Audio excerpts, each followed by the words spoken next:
सुन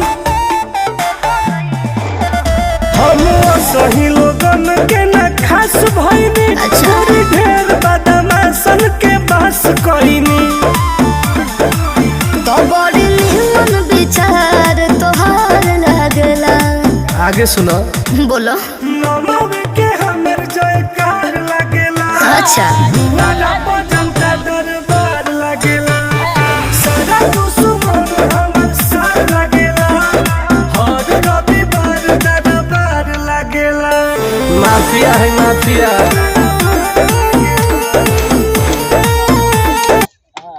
काफी इधर पकड़ इधर ऐसे मारा पहले यहाँ आता हूँ हम घुमा ना पहले उधर मार लेते हैं उधर मार